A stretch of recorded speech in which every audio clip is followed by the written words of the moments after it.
हमने अपने last topic में रेडियो आइसोटोप्स के बारे में पढ़ा। हमने देखा कि अगर एक स्टेबल न्यूक्लाइड पे न्यूट्रॉन या फिर अल्फा पार्टिकल को बम्बार्ड करवाएं तो वो स्टेबल न्यूक्लाइड जो होता है वो रेडियो आइसोटोप्स में कन्वर्ट हो जाता है। और रेडियो आइसोटोप्स ये होता है कि वो इमिट कर रहा होता है रेडिएशन और वो हमारे पास एक रेडियो एक्टिव एलिमेंट की तरह बिहेव कर रहा होता है। इसी से रिलेट करता है हमारा next topic, that is fission reaction. अब फिजन रिएक्शन क्या है, आप देख सकते हैं कि अगर हम एक यूरेनियम U-235, इसका 235 से हम याद रखते हैं U-235, जिसका एटॉमिक मास हमारे पास 235 और इसका एटॉमिक नंबर हमारे पास 92 है।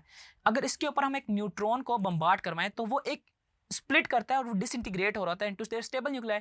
आपको पता है ना कि वो चाहेगा अपनी तरफ से स्टेबल होना। न्यूट्रॉन को हमने जो ही यूरेनियम के ऊपर बम्बार्ड करवाया तो वो स्प्लिट कर गया इनटू देयर टू पार्ट्स, अपने छोटे टू स्टेबल न्यूक्लियाइड यानी कि डॉटेड न्यूक्लियाइड भी कहते हैं उसमें।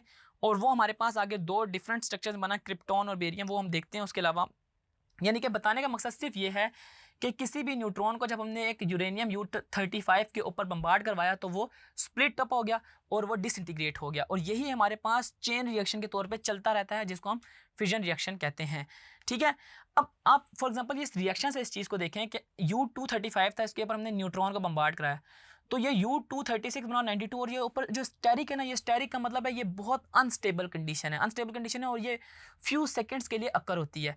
और इसके बाद ये स्प्लिट अप हो जाता है X plus Y plus neutron. X plus Y जो हमारे पास दो डिफरेंट फ्रेगमेंट्स हैं, इनको हम लोग फिजन फ्रेगमेंट्स भी बोल रहे होते हैं। ठीक है, सबसे पहले ये चीज़ ना हमारे पास 1939 में ऑटो हैन और फिट्स स्ट्रासमैन ने स्टडी की थी, जो कि हमारे पास फिजन रिएक्शन की बेस थी और फिजन रिएक्शन वहाँ से स्टार्ट हो। और यही फिजन रिएक्शन जो हमारे पास एटॉमिक बॉम्ब का वर्किंग प्रिंसिपल भी होता है। ठीक है, अब ये देखें फॉर एग्जांपल कि न्यूट्रॉन को हमने बम्बार्ड करवाया तो वहाँ से बेरियम निकला 141 जिसका एटॉमिक मास था और 56 इसका एटॉमिक नंबर, और साथ ही क्रिप्टॉन निकला 92। और अब देखें तो इनको हम जब ऐड करें तो ये 235 और 56 और 36 हमारे पास 92 के बराबर बन रहा होता है, क्योंकि इसके अंदर न्यूट्रॉन की भी प्रोडक्शन है, जिसकी वजह से हमारे पास 3:1 है, तब जाके वो 235 होगा, वरना ये हमारे पास 235 नहीं हो रहा होगा, उसके इक्वल नहीं हो रहा होगा। मेरे मतलब ये है कि जो हमारा रिएक्शन है वो उसके इक्वल नहीं हो रहा होगा, अदरवाइज वो उसके हमारे पास बराबर ही है।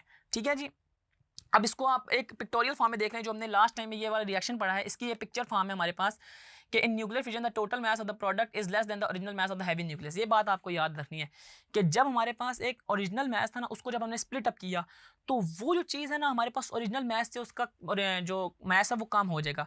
जो हमारे पास पहला U-35 था, उसकी वजह क्या है? उसकी वजह यह है कि जब हमारे पास U-235 स्प्लिट अप होगा ना तो वो एक लार्ज अमाउंट ऑफ एनर्जी को एमिट करेगा। वो 200 मेगा इलेक्ट्रॉन वोल्ट के इक्वल होती है, यानी कि उसको हम 10 की पावर 6 से भी मल्टीप्लाई कर रहे होते हैं। ठीक है, आपने ये चीज़ याद रखनी है क्योंकि एनर्जी स्प्लिट अप हो गई, जिसकी वजह से हमारे पास उसका मास भी थोड़ा सा कम होता है ओरिजिनल मास से।